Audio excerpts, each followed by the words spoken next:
सनातन वैदिक विश्व हिंदू धर्म सत्य प्रात्यक्षिक पुनर्जीवन। मी काशी विश्वेश्वर सरस्वती महाराज कलकी दत्तात्रय मंदिर शिरूर गोंडदी पाचवाडी येथून दिनांक 8/8/1960 पासून प्रचार करीत आहे.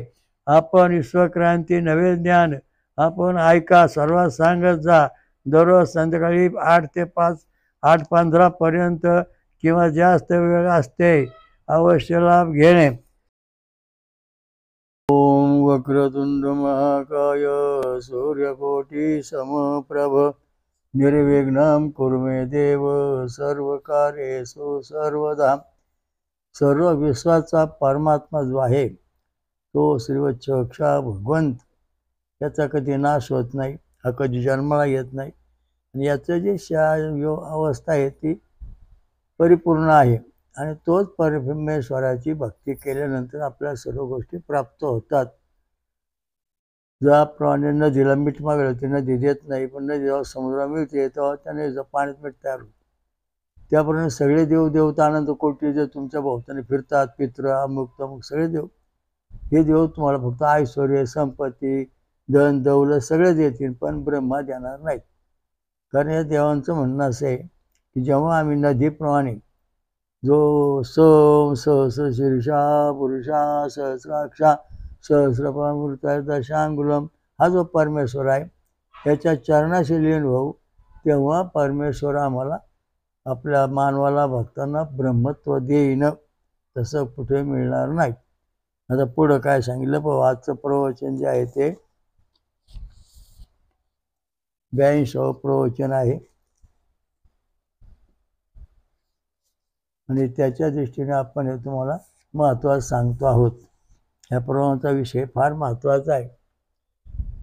प्रत्वा नमो भिंदवा इंद्र सोमहा आश्रुतमय भराय कारिणः. हे इंद्र देवा, तुझ्यासाठी सामगायम परिपूर्ण केल्यामुळे व नमस्कार परिपूर्ण केल्यावर विविध सोमरस प्राप्त होत असतात. हा सोमरस कर्तृत्ववान असल्याने मोठमोठ्या युद्धात तो वीरांना उत्साह देतो. कारण युद्धासारखं महाशास्त्र जे आहे ते मिळवणं फार अवघड आहे. आणि ते मिळवण्याकरता सोमरस याचा अर्थ, आता सोमरस म्हणून आपण जे पाहतो बऱ्याच ठिकाणी सोमरसाबद्दल बरेच वाद आहेत. परंतु या ठिकाणी आता सांगितलं का सोमरसाचे अनेक प्रकार आहेत. आणि ते सगळे सोमरसाचे प्रकार इंद्रदेवाला द्यावं लागतात. म्हणजे सोमवल्ली म्हणजे नारळाच्या झाडाला खोड नाही, वेल आहे, सगळे वेलाचं खोड बनलेलं आहे म्हणून ती सोमवल्ली. पपई सोमवल्ली, केळी सोमवल्ली, ऊस हा सोमवल्ली. त्याचप्रमाणे खजुराचं झाड हा सुद्धा सोमवल्लीच. अशी जी आहेत वनस्पत्या त्यांच्यापासून हा सोमरस तयार केला जातो. पण त्याला जोडून दुसरा जो आहे फळांचा रस, आमरस, नारळाचं पाणी, ऊसा, तर हे सगळे सोमरस एकमेकांना संमत करणारे आहेत. आणि हे सोमरस जे आहे ते युद्धात मोठमोठ्या आपल्या म्हणजे युद्ध याचा अर्थ परमेश्वर प्राप्ती करणे हे सुद्धा फार मोठं युद्ध चालू आहे. देव आहे का? नाही. मग लढा, सांगा खरं खोटं. देव आहे का? आहे, मग दाखवा, खरं खोटं करा. असं सगळं रात्रंदिवस कारभार चालू असतो. आणि हे वाद जे आहे ते कधीच मिटणार नाहीत. कोणी उलटं, कोणी सुलटं, कोणी देव आहे म्हणणार, कोणी नाही म्हणणार. म्हणजे ज्यांना अनुभव येईल त्यांनी परमेश्वराचं पाय सोडायचे नाहीत आणि पक्का आपली भक्ती करायची. पण ही भक्ती जे करता तुम्ही त्यावेळेला तुम्हाला वरण भात आमटी खिचडी हे खाऊन चालणार नाही. तर या ठिकाणी फक्त फळांचा रस, ऊसाचा रस, नारळाचं पाणी, आमरस, साबुदाण्याची खीर एवढंच फक्त याच्यामध्ये सोमरसाचा भाग आहे. अजून बरेच सोमरसाचे प्रकार निर्णय फळापासून तयार होतात. कलिंगड, खरबूज, टरबूज हे जी सगळ्या फळं आहेत, वेलीची फळं, ते सुद्धा सोमरसाला सोमवल्ली म्हणून जातात. कारण खरबूज कलिंगड जे वेलेली आहे म्हणजे सोमवल्लीच आहे ना, त्या सोमवल्लीचे फळ आहे. म्हणजे सोमवल्ली याचा अर्थ वेलीसारखी वाढणारी जी वनस्पती झाडे आहेत त्या सगळ्यांना येणारी जी फळं आहेत ती सोमवल्ली. तो रस प्यायचा, त्याच्यातून आपल्याला म्हणजे स्वर प्राप्ती करायची. आता हा सोमरस जो आहे याच्यापासून आपल्याला काय फायदा होतो, तर जसा कोरोना आला त्याच्यामध्ये अनेक माणसं गेली, परंतु त्याच वेळेस ज्या लोकांनी सोमरस पिले, फळांचा रस, दूध, नंतर मक्याची खीर, कांद्याचा रस, तर हा सोमरसाचा काही भाग त्यांना मिळाला, त्यामुळे ते वाचले. कारण सोमरसामुळं शरीरामध्ये जस्त तयार होतं, सोनं तयार होतं, चांदी तयार होते. सोनं चांदी शरीरात तयार झाल्यानंतर याच्यामधून अल्फा किरण आरपार जातात आणि त्यामुळं आपल्या शरीरामध्ये जीवपेशी, पांढऱ्या तांबड्या पेशी, प्लेटनेस म्हणजे चपट्या पेशा, शरीर, हाडं, हे सगळ्या ठिकाणी हा रस पसरतो, अल्फा किरण पसरतो, त्यामुळं आपलं संरक्षण होतं. वेदामध्ये ह्या किरणाला पवमान सोमा म्हटलेला आहे. काय म्हटलंय? पवमान सोमा देव, परमेश्वर हा देवता परमान सोमा आहे आणि तो आपल्या शरीरात असल्यानंतर जे अणुबॉम्बचे हे आहेत, गॅमा आणि बेटा किरण आहेत, ते आपल्या शरीरावर परिणाम करू शकत नाहीत. आता सोमरसामधून आपल्याला जस्त मिळाली म्हणजे आपली अँटीबॉडीज परिपूर्ण झाली. सोमरसामधून आपल्याला व्हॅनेडियम म्हणजे रुपये रंगाचा पांढरा धातू हृदयात मिळाला. कारण हे जे दोन वस्तू आहेत, जस्त आणि व्हॅनेडियम, रुपये रंगाचा पांढरा धातू जो आहे, हे मांसामधून मिळत नाही. आणि जे आता मांसाहार करणारे लोक आहेत त्यांच्याकरता फार मोठी वाईट बातमी जपानमधून प्रसिद्ध झालेली आहे की मांस खाणारा व्हायरस मांस खाणारा, म्हणजे मांस खाणारी जी माणसं आहेत त्यांना हा पहिला चिकटतो आणि मग बाकीच्यांना सहवासाने तो चिकटतो आणि कमीत कमी 48 तासात ते माणूस संपतो. म्हणजे एका गावात जर तो रोग शिरला तर एक गाव 48 तासात लाखो माणसं मरून जाणार. का? ह्या रोगाला प्रतिबंध करण्याकरता आपला उपाय म्हणजे असा आहे की आपल्या शरीरामध्ये व्हॅनेडियम म्हणजे रुपये रंगाचा पांढरा धातू पाहिजे. हा धातू आलूबुखार आणि सफरचंदाच्या सोमरसातून मिळतो आणि जस्त जे आहे ते आपल्याला नारळाचं मधून, बदाम, काजू मधून मिळतं. नारळाचं पाणी, नारळाचं खोबरं याच्यातून जस्त मिळतं. म्हणजे आपल्या आहारामध्ये दररोज नेमकं आपल्याला जगायचं, जीवन जगायचं, याच्यातून सुटका करायची. आपल्या अंगावर बॅक्टेरिया नावाचा जो कोरोना बॅक्टेरिया आलाय तो आता पुन्हा मांस खाणारा आहे. म्हणजे जी मांसाहार करणारी माणसं आहेत, सांगत नाही ते स्पष्ट खरं, पण मांसाहार करणारी जी माणसं आहेत त्यांना झोंबलाय आणि ते 48 तासात संपल्यात. तुम्हाला काय करायचं तुम्ही ठरवायचं. सोमरस प्याला तर हा रोग, कुठला रोग तुम्हाला होणार नाही. कारण याच्यामध्ये सोमरसामध्ये अँटीऑक्सिडंट नावाचा घटक आहे. हा घटक म्हणजे बॅक्टेरिया म्हणजे कोरोना बॅक्टेरिया, बीटा आणि गॅमा ह्या किरणांना शरीरामध्ये प्रवेश करून देत नाही, शरीराचं पूर्ण संरक्षण करतो. हा जो घटक आहे हा आपल्या शरीरामध्ये आहे. मग अँटीऑक्सिडंट नावाचा घटक आपल्या शरीरात आहे का नाही आपण कसा तपासून पाहायचा? आपला ECG काढण्याचा 4 नंबरचा व्होल्टेज जो आहे तो जर 6 mm 10 mm आला तर आपल्या शरीरामध्ये व्हॅनेडियम रुपये रंगाचा पांढरा धातू 60% ते 100% आहे. त्याचप्रमाणे आपल्या शरीरामध्ये जस्त 60 ते 100% आहे. पण जस्ताचा जो व्होल्टेज तो 3 नंबरचा आहे. 4 आणि 3 नंबर आपल्या शरीरामध्ये भरभक्कम पाहिजेत. कारण 3 नंबरचा जो व्होल्टेज आहे ते जस्ताचा व्होल्टेज आहे. त्याच्यामधून अल्फा किरण बाहेर पडतात आणि अल्फा किरण आपलं संरक्षण करतात. पवमान स्वमा किरण बाहेर पडतात, म्हणजे आपलं सर्व जीवनाचं संरक्षण होतं. बहुतेक दैविक आणि आध्यात्मिक प्रगती होती, म्हणजे आपला थोटा येत नाही, आपण सुखरूप राहू शकतो. आणि हे जे सगळं आहे आता या जगामध्ये, ज्या ज्या ठिकाणी कोरोना आला ती सगळी माणसं मांसाहार करणारी होती. आमच्या आसपास एरियामध्ये 1000 माणसं पट्टापट्टी मेली. त्यांना सांगितलं बा तुम्ही मांसाहार करू नका, बंद करा. ते म्हणले काय ना आमच्या नशिबाने व्हायचं ते होईल. त्यांच्या नशिबामध्ये जास्त शहरात तयार झालं नाही. नंतर व्हॅनिडियम नावाचा रुपया रंगाचा पांढरा धातू तयार झाला नाही, आणि त्यामुळं ही सगळी माणसं उखळली. पण ज्यांनी ते कांद्याचा रस, मका, सोमरस पिले, आलूबुखार, सफरचंद यांचा सोमरस पिले, ते माणसांना शरीरामध्ये, हृदयामध्ये व्हॅनिडियम नावाचा घटक तयार, धातू तयार झाला.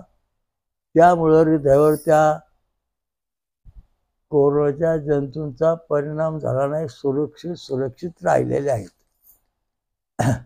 सांगायचा मुद्दा असा आहे की आता या जगामध्ये दररोज नवा व्हायरस तयार होणार. आता एक आला व्हायरस, मांस खाणारा व्हायरस, माणसाचं मांस खातो, म्हणजे पेशी खात होता तो कोरोना, आता हा मांस खातोय, म्हणजे मांस शरीरामध्ये मांस ठेवणारच नाही. थोडक्यात म्हणजे गॅस गॅगरिंग सारखा आजार आहे. गॅस गॅगरिंग झाला की एका 5 मिनिटामध्ये 1-2 इंच शरीर गळून पडतं, सडून लगेच. तशा प्रकारचा हा मांस खाणारा आहे.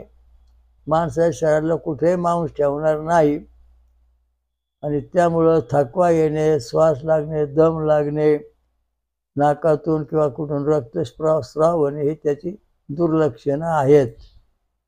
ही लक्षणातून आपण वाचणे आवश्यक आहे. सोमरस पिल्यानंतर आपल्याला हा जो कोरोना बॅक्टेरिया आहे तो येणार नाही. हा फक्त मांसाहार करण्याची माणसं आहेत त्यांच्याकडे जास्त धाव घेतो. म्हातारी माणसं, बारीक मुलं यांच्याकडे येतो. मग बारीक मुलं, म्हातारी माणसांनी सोमरस सतत प्यायला पाहिजे, म्हणजे तो बॅक्टेरिया कोरोनापासून आपलं संरक्षण होणार आहे, होत आहे.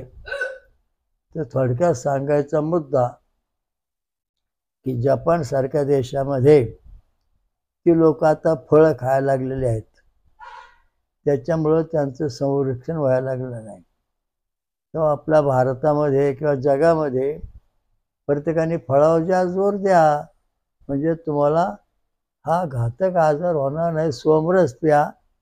आता हा सोमरस जो आहे पिऊन काय होते, या सोमरसापासून आपलं सोमरस प्याल्यानंतर हे सगळे आजार हटवण्याकरता नेमकं काय मिळणार बुवा, हे महत्वाचा मुद्दा आहे. सोमरसापासून आपल्याला काय मिळणार,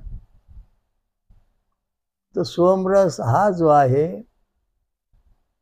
हा सोन्याच्या चांदीच्या भांड्यात ठेवला जातो. त्याचं जास्त करून सोन्याच्या भांड्यात ठेवायला सांगितलं. म्हणजे या सोमरसामध्ये अल्फा किरण सूर्याच्या प्रकाशातून तयार करायची.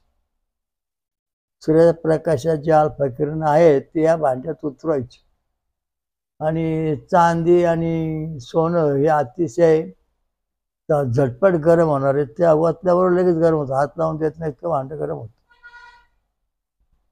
तसं इतर भांड्यामध्ये चाट ओतलं तर गरम होत नाही. मग आता हा सोमरस थंड वाटतो आपल्याला, हिरवट रंगाचा, परंतु आपल्या शरीरात तो गेल्यानंतर चांदीच्या का सोन्याच्या भांड्यातून पेल्यानंतर आपल्या शरीरात गेल्यानंतर त्याला चांदीचा मुलामा आलेला आहे, म्हणजे चांदीचे घटक, म्हणजे त्याला चांदीचं पुट्टी दिलेली आहे, आणि त्या पुट्टीमधून तो आपल्या शरीराची उष्णता घेऊन इतका झटपट शरीरात पसरतो की एका सेकंदामध्ये नाकापासून डोक्यापासून सर्व केसामध्ये तो रस झटपट पसरला जातो, प्रकाशमय बनतो. ज्याप्रमाणे लेसर किरण असतात, ही लेसर किरण एकदा दाबलं बटन की सूर्य किती अंतरावर आहे, नंतर तुमचा ध्रुवतारा किती अंतरावर आहे, तो तिथं जाऊन परत त्याच्या प्रकाश वेगाने येऊन सांगतो की 433 प्रकाश वर्ष अंतरावरती ध्रुव तारा आहे. हे कोण सांगतं? सोमरसामध्ये प्रगट झालेलं प्रकाशमय लेसर किरण, प्रकाशमय लेसर किरण म्हटलं जातं त्याला इंग्लिशमध्ये. मराठीमध्ये त्याला पवमान सोम नावाचा वायू आहे, प्रकाश आहे. हा प्रकाश तयार होतो आपल्या शरीरामध्ये. हा प्रकाश तयार झाला की आपल्याला एक नवीन चेतना, साहित्य, शक्ती, लढाई उरते किंवा एखादा जय मिळवण्याची उरते, उत्साह कायम राहतो. मग आता साधी गोष्ट आहे, हा सोमरस आपण पिलो, देवान एक भांडं घेतलं 5 फूट उंचीचं, दुसरं एक 5 फूट उंचीचं भांडं घेतलं, खालून नळी जोडली. एका भांड्यामध्ये 5 फूट पाणी भरलं पूर्ण, आणि या भांड्यामध्ये काहीच नाही. ज्याच्यामध्ये फुल पाणी आहे तो देव आहे, आणि ज्याच्या भांड्यात पाणी नाही तो मानव आहे. मग काय केलं आपण? खालची जाळी हे का बटन काढून घेतलं.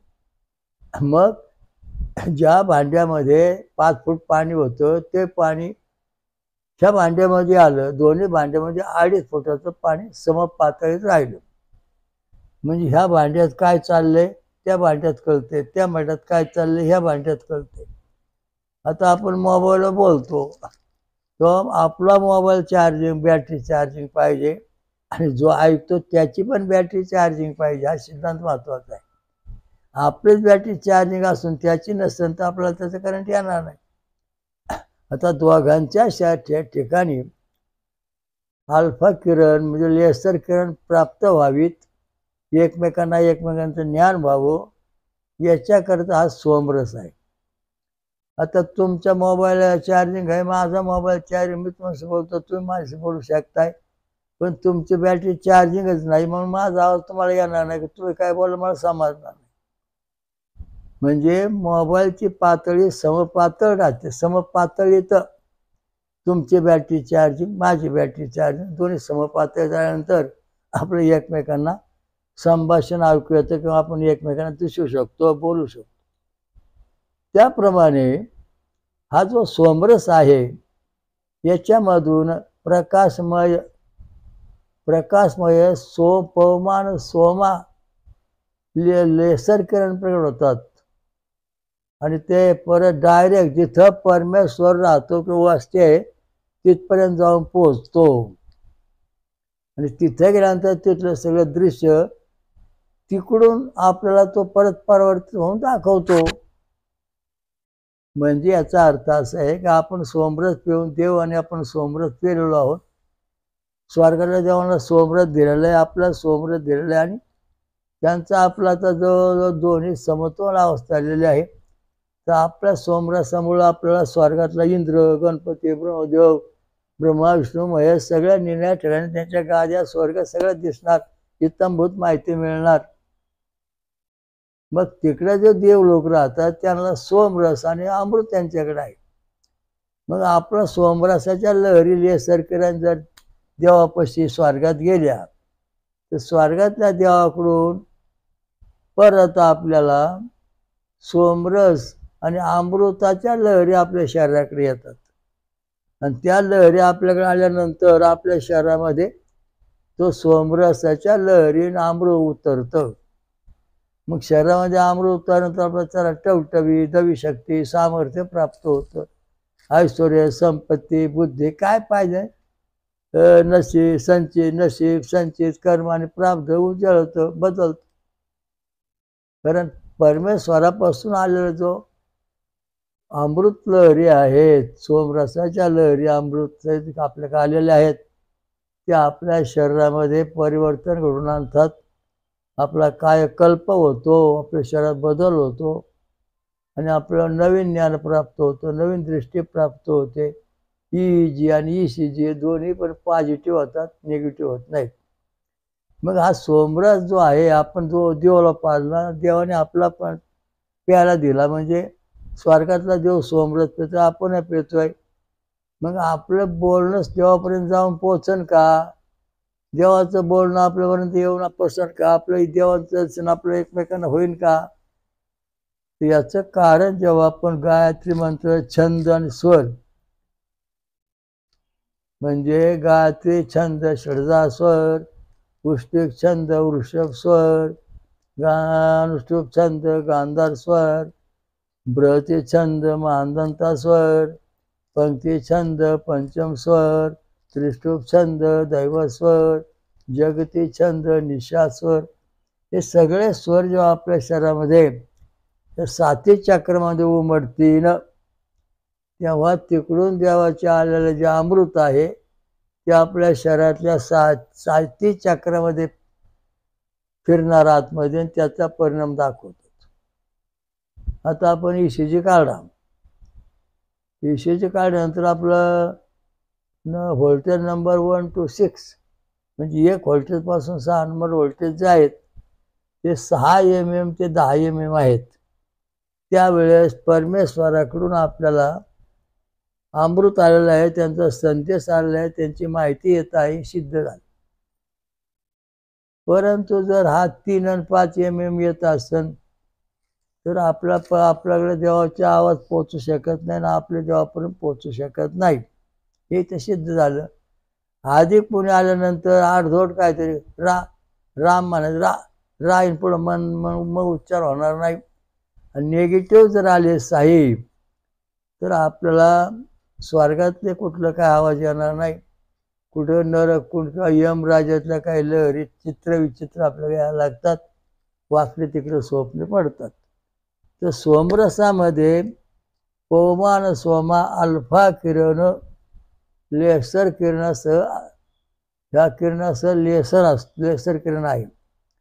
आणि हे सगळी एकत्र होऊन एकदम स्वर्गात तिथं इंद्र आहे, गणपती आहे, शंकर आहेत, जिथं ओम सहस्र पुरुष परमात्मा आहे त्याच्या संपूर्ण शरीरावर प्रकाश पडतो. आणि मग तो देव तिकडून आपल्याला संदेश पाठवतो. त्यामुळे आपल्या इथं ज्ञान होतं. उत्तम भूत म्हणजे आपल्याला सोमरस पिल्यानंतर ही प्राप्ती म्हणजे भजी पाव बटाटा वडा किंवा गुलाबजांबू पेढे बर्फ सांगितलेलं नाही. फक्त देवाने सांगितलं इंद्राने की इंद्राला सोमरस पाजा. देवांचा राजा इंद्र आहे, त्याचं 33 कोटीचं त्याचं जवळ असणारे देव आहेत, त्यांची आपली भेट व्हायची असेल तर सोमरस आवश्यक आहे. तुम्हाला अनुभव आला का? एकाने आता संशय व्यक्त केला. मला सगळा अनुभव आलेला आहे. देव म्हणजे असे वायुरूपाने आपल्याला भेटले नाहीत तर मी त्या देवावर विश्वास ठेवीत. आपला देव म्हणजे ब्रह्म कवचधारी. हे सगळे देव पृथ्वीराव येऊन गेलेले येतात. ब्रह्म वज्र कवचधारी. ह्या देवांना हाड मांस नाही, ब्रह्म कवचाची शरीर आहेत, त्यांच्यामध्ये रक्त नाही. फक्त या देवामध्ये सोमरसाचा अंश आणि अमृत आहे. ह्या देवांना सगळी इंद्रिय आहेत, आपल्यासारखी फरक काही नाही. फक्त त्यांना लोटा परेड घेऊन पळावं लागत नाही किंवा बाहेर जावं लागत नाही. का? तर ते प्रकाशमय अन्न ग्रहण करतात, त्यामुळे तो प्रकाश शरीरात त्यांच्या कायम राहतो. हे देव आपल्याला भेटले का असं तुमचं जर म्हणणं असेल, ते देव सगुणामध्ये आपल्याला भेटलेत, निर्गुणात पाहिलेत, वायुरूप पाहिलेत. ज्याला शिकायचं असेल त्याने आमच्या आश्रमात कलकी दत्त महाराज आश्रम पाशवाडी ठेवून 2 महिने 6 महिने राहा, फळं खा, दूध प्या, तुम्हाला पण देव भेटतील, अनुभव आणून देतील. 1970 सालचा दुष्काळ पडला तेव्हा आम्ही आणि काही भक्त मंडळी आम्ही गुरुचराचं पारायण करीत होतो. 121 पारायण. सोमरस पिऊन पारायण करायचं, फळं खाऊन दूध पिऊन पारायण करायचं. पण दुष्काळ पडला, खायला काहीच नाही. मुलं बाळ आसपास उपाशी मरतील अशी अवस्था झाली. आणि आसपासचे लोक म्हणले हे महाराज आणि यांचं सगळं कुटुंब आता मरून जाईल, यांना कोणी धान्य किंवा खायला देणार नाही. तर या एकदम अचानक दुपारी 12 वाजता एक जण आला. म्हणला महाराज तुमचं पारायण चालू ठेवा. बरं. तुमच्या भक्त मंडळीचं पारायण चालू ठेवा. बरं. तुमच्या मुलाबाळांचं शिक्षण चालू ठेवा. बरं. कुठलं कमी करायचं नाही. मी दररोज येईन, तुम्हाला जे पाहिजे ते देईन. मग ती व्यक्ती दररोज धान्य घेऊन यायची, नंतर फळं घेऊन यायची, उपास साहित्य घेऊन यायची, दळणाकरता खाण्याकरता पैसे आणायचे, नंतर मग पुढं मुलांना कपडे बिपडे आणून द्यायचे. असं जवळजवळ पारायण करेपर्यंत 14 वर्षांचा काळ लोटून गेला. आणि एक दिवस माझ्या मनात शंका आली. आमचे म्हणते की कोण माणूस आहे बा, ओळखीसारखा वाटतोय. दुसऱ्या दिवशी म्हटलं हा देव याला जाऊन द्यायचा नाही, तो आलाच नाही. मग त्यांनी परत भेट घेऊन सांगितलं की मी तुम्हाला मदत केलेली आहे, माणूस वगैरे काय नाही, मी स्वतः मदत करतो आणि इथून पण मदत करीत राहणार आहे ना आपल्याच आश्रमात राहणार आहे. तर तुम्हाला देव पाहायचा असेल, ज्यांना देव कळत नाही त्यांनी तपश्चर्या करा. 12 वर्ष 48 वर्ष मी लहानपणापासून फळ आणि दूध खाऊन फळ प्रचार उपासना करतो, फळं खातो, दूध पितो, साधना करतो. आज माझं वय 84 वर्षाचं आहे आणि आतापर्यंत ज्वारी बाजरी असं काही खाण्यात आलेलं नाही. फक्त खातो फराळ किंवा फळांचा रस आणि दूध पिऊन राहतो. कधी कधी देव भेटतात, प्रचारच्या होती, सगुण स्वरूपात देव भेटतात. आपण वायुरूप देवावर विश्वास ठेवीत नाही. हे वायुरूप देव म्हणजे लहरी आहेत. सूर्यकुड आकाशामध्ये त्याचा प्रकाश खाली होतो, तशा प्रकारचे परमात्मा कुठंतरी आहे आणि त्याच्याकडून त्या येणाऱ्या लहरीमध्ये ते देवाची वायुरूप चित्र दिसतात आणि ते आपल्याला, आपण त्यांना देव म्हणून भजन करतो. एकनाथ महाराजांच्या घरी पांडुरंगाने 14 वर्ष कावडी वाहिल्यास. नामदेव जोनाबाई यांच्या घरी पांडुरंग कायम येत होता, जन्माला दौड लागत होता. कारण का तो धर्मात देव आहे, हे आपण देव आहोत ही सत्यता पटवून देण्याकरता काय काय भक्तांच्या घरी देवांनी आपलं अस्तित्व पूर्ण दाखवलेलं आहे. देव हे भाजीपाला नाही बाजारचा 2 रुपये घरा प्रसन्न. एक दिवस सोमप्रसला देवा पुढे अनुभव आलाय. अहो तुमच्या शहरात अनुभव करत नाही याचं कारण सांगतो. तुमच्या जन्म किती झाले, तुमच्या आईवडिलांचे जन्म किती झाले, आजेपणचे जन्म किती झाले. तुमचे जन्म झाले 10 लाख, तुमच्या आई 10 लाख, बाप 10 लाख 30 वर्ष, आजोबा 10 लाख 40 वर्ष आणि पंजोबा 10 लाख 50 वर्ष, म्हणजे 50 लाख. 50 लाख वेळाचे संस्कार आता तुमच्यावर आहेत. आणि हे संस्कार जेव्हा बाजूला हटतील तेव्हा तुम्हाला खऱ्या देवाचं साक्षात्कार दर्शन होईल. तसं होणार नाही. आणि उगाच गप्पा मारून नका, तपश्चर्या करा. जे महान साधू आहेत हिमालयासारखे, हिंदुकुश निर्णय पर्वतामध्ये आहेत, सह्याद्रीमध्ये आहेत, गिरनारला आहेत, तर त्या साधूंना प्रत्यक्ष देव रोज सहाय्य करतो आणि त्यांना फराळ पाणी स्वतः नेऊन देतो. इतकी ताकद त्यांच्यावर आहे. आमचे गुरु जे आहेत हिमालयामध्ये गुप्त सिद्धाश्रम, तर माझ्या गुरुचं वय आहे 712 कल्प आणि त्यांच्या गुरुचं वय अनंतवारा कल्प. अमृतमय जीवन आहे, अमृतमय शरीर झालेलं आहे. आणि आधांतरी बसून राहतात. सिद्धाश्रमातून चौकून आगली सतत जळत असतो.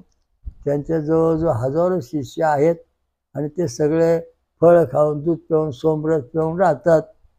त्यामुळे त्यांचं आयुष्य खूप आहे. कृष्णाच्या कृष्णाच्या वेळेस जो होता एक महान साधू तो आहे, चिमटी फळी खेळत होता त्यांच्याबरोबर. रामप्रभूला ज्यांनी पाहिलं किंवा रोज त्यांच्या आश्रमात जवळ असायचा तो एक साधू त्या महाराजांच्या आश्रमात आहे. अनंत कोटी वर्षे साधू आहेत. हिंदू धर्म त्याच्या जेव्हा जगतो. हा सनातनी धर्म म्हणजे काय भाजीपाला नाही. 2 वळी लिहिलं का झाला धर्म तयार. अरे आमच्या धर्मामध्ये कोट्यावधी वर्षाचे साधू तपस्वी आहेत, ते बी जिवंत आहेत. अश्वत्थामा 5000 वर्षाचा 10,000 वर्षांचा जिवंत आहे. सप्तचिरंजीव जिवंत आहेत. मारुतराया जवळजवळ 2 कोटी वर्षांचा जिवंत आहे. असा कुठल्या धर्मामध्ये इतक्या वर्षाचा कुठलाही देव राहिलेला नाही, जिवंत नाही. त्याचं कारण असं आहे की हा हिंदू धर्म जो आहे सनातन वैदिक विश्व हिंदू धर्म, हा जो धर्म आहे हा सर्व जगाचं कल्याण करणारा आहे. हे जे देवदेवता आहे सगळ्या समाजाचं कल्याण करणारे आहेत, कारण हे रोज सोमरस येतात. तुम्ही सगळ्या जगातले जे साधू संत ऋषीमुनी आहेत त्यांनी रोज सोमरस पिऊन राहा, फळं खाऊन राहा, 48 वर्ष साधना करा, 12 वर्ष, 24, 48 वर्ष साधना करा. तुम्हाला प्रत्यक्ष परमेश्वर स्वतः येऊन भेट देणार आहे. मला असा अनुभव आला की मी तपस्या करताना माझी 48 वर्ष पूर्ण झाली आणि माझ्या शरीरातून सगळं आग्नेय बाहेर पडायला लागला. डोक्यावर भाकरी वडे भाजायला लागले, इतकं गरम झालं शरीर. आणि आता मी माझ्या या ठिकाणी बसलोय, तिथंच बेशुद्ध होऊन पडलो. सगळ्या शरीरातून अग्नी ज्वाळा बाहेर निघायला लागला आणि मी देवाला म्हणलं, देवा आता काय राहणार नाही, मी संपूर्ण शरीर जळून जाईन, पुढचं माझं कार्य राहील, मला काय करता येणार नाही. मग भगवान शंकर स्वतः इथं आले. रात्री 9 वाजता माझ्या डोक्यावर हात ठेवला आणि सकाळी 6 वाजता त्यांनी आपला हात काढला. म्हणले, महाराज मी सगुण रूपात तुमच्या का आता आलो, आता पुढे जगात कुठेही सगुण रूपात फिरणार नाही. माझं शरीर मी एका ठराविक ठिकाणी ठेवणार आहे, कोणाला ते सापडणार नाही, माझं मी निवांत राहतो. ते म्हणले, तुम्ही तुमची तपश्चर्या अशी आहे, 48 वर्ष पूर्ण झाली, झोळ्यावर बसून राहिले तुम्ही, यज्ञ अग्निहोत्र सगळं चालू केलं. 1945 साली यज्ञ सुरू केला, वेद मंत्र सगळे लिहिले, ग्रंथ लिहिले आणि त्यांनी सांगितलं आता काय नाही, तुम्ही आता तपश्चर्या कमी कमी करायची, अग्नी शरीरात निर्माण होऊन द्यायचा नाही. कारण तोंडातून अग्नीतून वाफा निघायच्या, 100 फुटावर माणसं जरी आली तर त्याला धग लागायची आणि त्यांचे हातपाय भाजून निघायचे. तर तपश्चर्याचं जे शास्त्र आहे ते तुम्ही पाळा, तुम्हाला अनुभव येईल. गप्पा मारू नका. हिंदू धर्म फार श्रेष्ठ धर्म आहे आणि हिंदू धर्मामध्ये सत्य आहे, वैकुंठ आहे, सगळे देवलोक आहेत. तुम्हाला दिसले नाहीत म्हणून तुम्ही देवलोक नाही म्हणता. आता एलियन आहेत, एलियन आहे म्हणून विज्ञान शोध लावतोय. एलियन हा जो लोक आहेत हेच एक जळ लोकांचा भाग आहे. जळलोक म्हणजे पाण्यात राहणारे किंवा तसं पाण्यात राहणारे, पाणी पिऊन राहणारे किंवा हवा पिऊन राहणारे जे लोक आहेत जळलोक, ते एलियन आहेत. परग्रहावरचे लोक ते पृथ्वीवर येतात. एक जर पृथ्वी आला तर सगळे पृथ्वी मारून टाकी ठेवणं एवढी ताकद त्याला आहे. पण त्याला जर हटवायचं असेल तुम्हाला तर सोमरस प्यायला पाहिजे. तुम्ही सोमरस प्यायल्यानंतर तुमच्या शरीरातून जे पवमान सोमा ही किरण बाहेर पडतील, त्याच वेळेला ह्या किरणामध्ये अल्फा किरण असन, त्याच वेळेला ह्या किरणाबरोबर लढणारं लेसर किरण असन आणि हेच जर किरण त्या एलियनवर पडली परग्रहावर मानवावर, ते 2 मिनिटात जळून जातील, राहणार नाही, एवढी ताकद तयार होईल. तेव्हा प्रत्येक जणांनी आपलं येणारं संकट टाळण्यासाठी दररोज सोमरस प्यायला पाहिजे, म्हणजे दररोज 1-2 फळं खाल्ली पाहिजेत आणि ते साधना पूर्ण केली पाहिजे. त्याच्याशिवाय तुम्हाला सुख शांती मिळणार नाही आणि ते मिळवायचे असेल तर मिळवा. आता हे कसे काय मिळवायचे बा, तर आपलं शरीर जे आहे ते भगवान शंकरांनी सांगितलं, सोमरस पिणारे जे आहेत ते फक्त 4च गट आहेत. अकारस्य ब्रह्मा, उकारस्य विष्णू, मकारस्य रुद्रार्ध मात्रास्य प्रकाशनाधा, असं पार्वतीला सांगितलं. पार्वती म्हणली, हे भगवंता, या जगाचं नियंत्रण करणं किती अवघड, हे 84 अनंत कोटी ब्रह्मांड, हे सगळ्या तुम्ही कसं काय नियंत्रण करणार. तेव्हा भगवंताने हा श्लोक म्हणून दाखवला की आकारामध्ये गणपती, उकारामध्ये विष्णू, मकरामध्ये रुद्र आणि अर्धमध्ये सूर्य, हे 4 तत्वाचे जीव पाठवलेले आहेत. याच्या व्यतिरिक्त जे जीव असतील ते सगळे नष्ट होतील, म्हणून शंकर संहार म्हणतात, संहार करतो. तो शंकर संहार करतो याचा अर्थ असा आहे, छंद आणि स्वर याच्यापासून हे सगळे 4 गट निर्माण झाले. गायत्री, छंद आणि षडजा स्वरापासून ये रक्तगट तयार झाला. नंतर अनुष्ठुप गांधार स्वरापासून व रक्तगट तयार झाला. व्रती छंद आणि मानधन स्वरापासून ये रक्तगट तयार झाला. पंक्ती छंद पंचम स्वरापासून बी रक्तगट तयार झाला.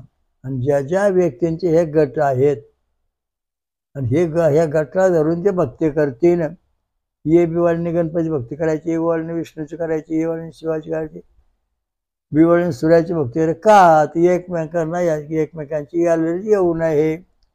आता ये बी रक्तगटात जर वो रक्तगट ये बी रक्तगट जर ये रक्तगट आला तर ते मिळू शकत नाही, त्याचा वाईट परिणाम होतो. ज्या त्या गटात ये बी रक्तगटाला ये बीचं रक्त पाहिजे, ओला ओचं, येला येचं, बीला बीचं, तेव्हा त्या माणसाचं जीवन सुरक्षित राहतं. आणि ते रक्तसुद्धा शास्त्रोक्त छंद आणि स्वरात पाहिजे. आता तुम्हाला एका माणसाला रक्तगट भरायचा ये बी, दुसरा माणूस पण ये बी रक्तगटवाला आहे. तुमच्या रक्तातल्या पेशी आणि त्याच्या पेशीत थोडा फरक आहे. आणि त्यामुळं त्या रक्तातल्या पेशी तुमच्या रक्तात जर आल्या तर तुमच्या रक्तातल्या पेशीला त्या मारून टाकतात, म्हणजे तुमचं आहे ते नष्ट होते. फार महत्त्वाचा मुद्दा आहे. रक्तपेशीचीच आहे. ज्वारी खाणाऱ्या माणसाची रक्तपेशी ज्वारी सारखी आहे. मका खातोय त्याची पेशी थोडी मोठी आहे आणि ती मकावाली खाल्लेली पेशी रक्त जर माणसाच्या शरीरात आलं तर पूर्वीचं ह्या ज्वारी सारख्या पेशीचं रक्त आहे त्या रक्तातल्या पेशींना ह्या पेशी बाहेरून येऊन मारून टाकतात. किंवा हा मनुष्य आहे धार्मिक, याचे पेशी जे आहेत त्या समजा वाटाण्यासारख्या आहेत आणि दुसरा जो आपण बाहेरून रक्त आपल्या शरीरात देणार आहे त्याच्या रक्तपेशी ज्वारी दाण्याच्या आहेत. आणि ह्या दोन्ही पेशी एक तर शरीरात सोडल्या रक्तगट तोच आहे. परंतु याच्या ज्या मूळ पेशी आहेत पेशींच्या आणि बाहेरून रक्त आले तर बाहेरच्या रक्ताला पेशी झटदिशी नष्ट होतात. काय म्हणतो रक्त दिलं माणसं पुरत नाही हो, रक्त लगेच नष्ट झालो. याचं कारण आहे रक्तगट एकच आहे, छंद आणि स्वर त्याच्यामध्ये बरोबर नाही.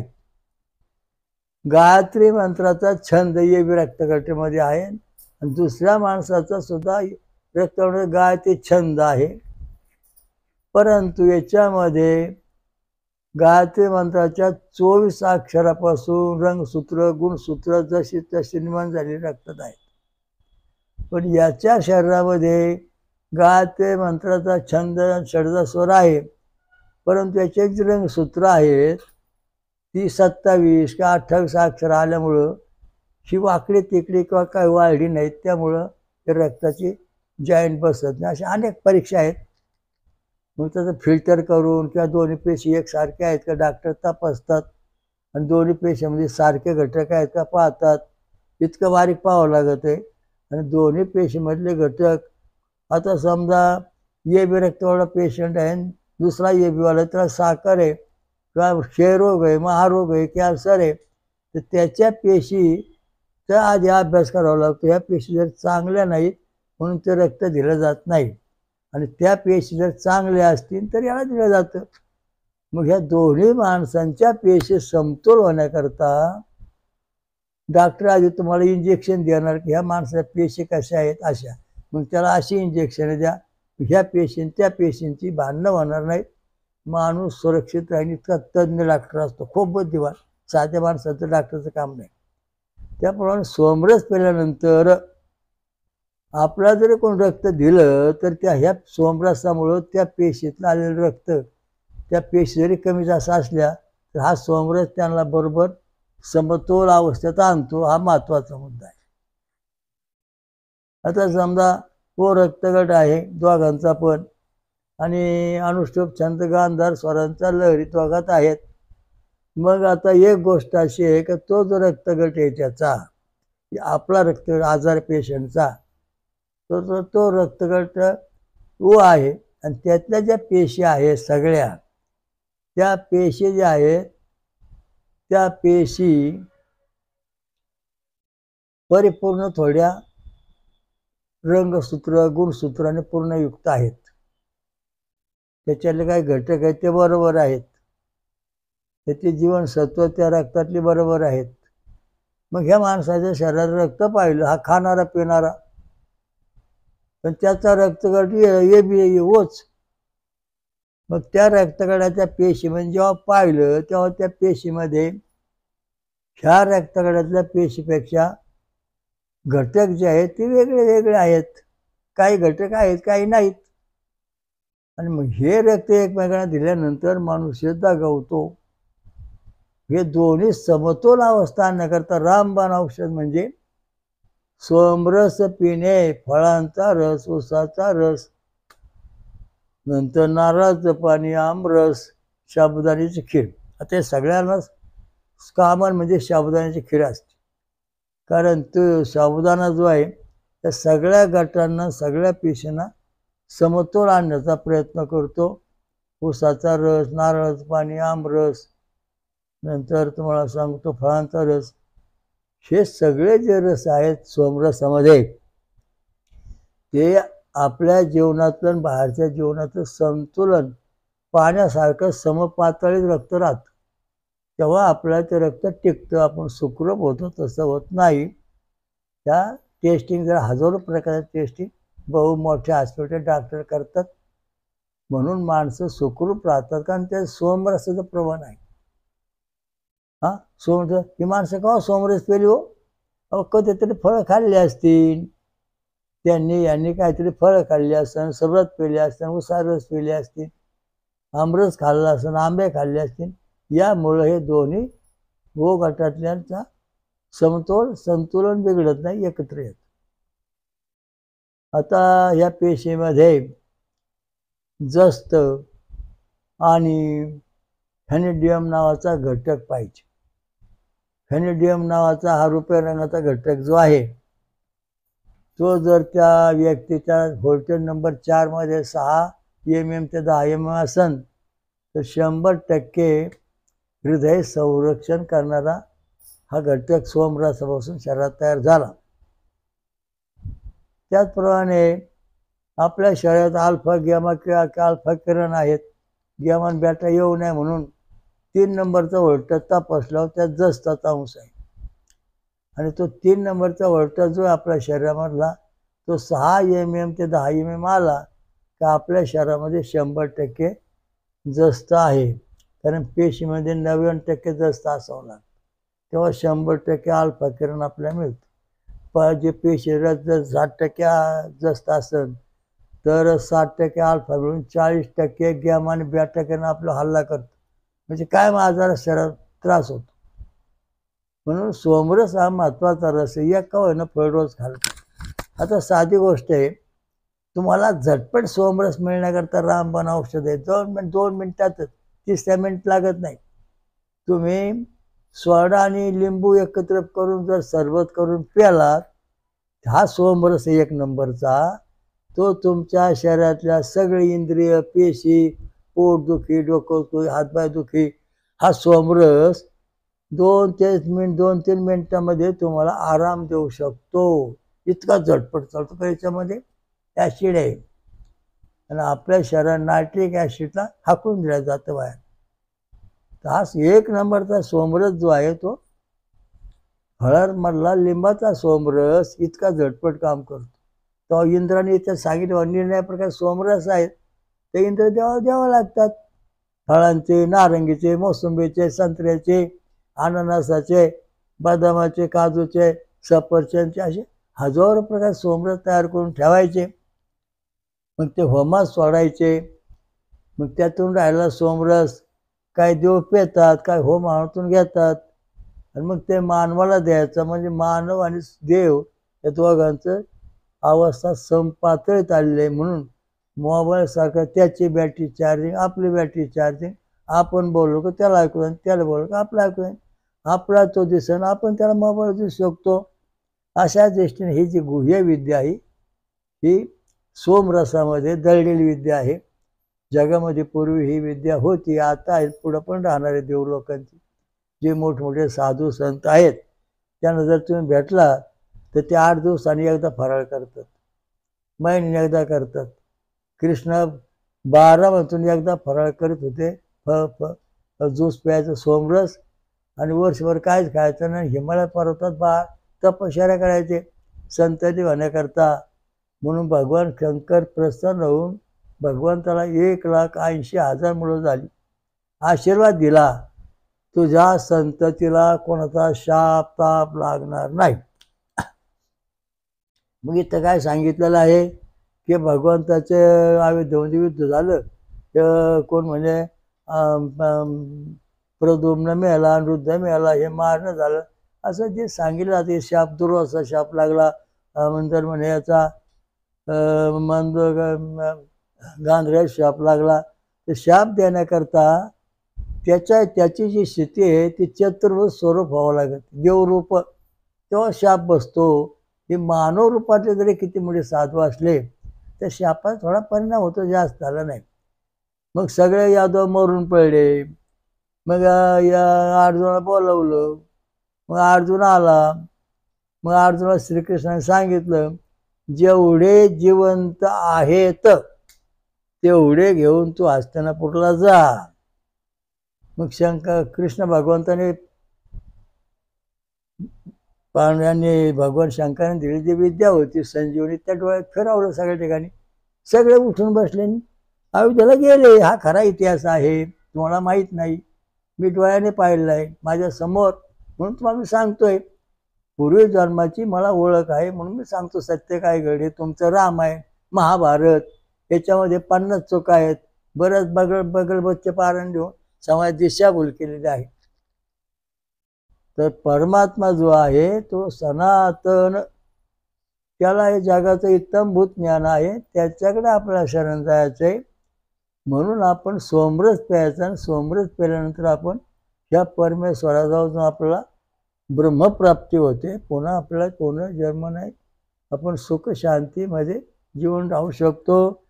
बोला श्रीरामलिंग महाराज की जय. हयग्रीव घोडनदी गंगा मैया की जय.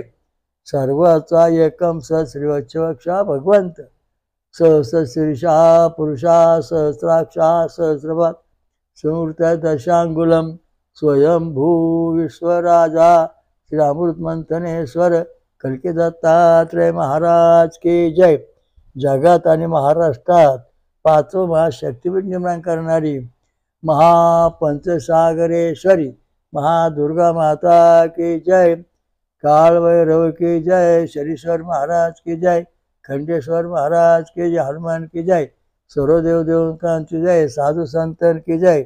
भावी भक्तों की जय. सर्व विश्वाचं कल्याण असो. हरिओम दत्त. ओम शांती शांती.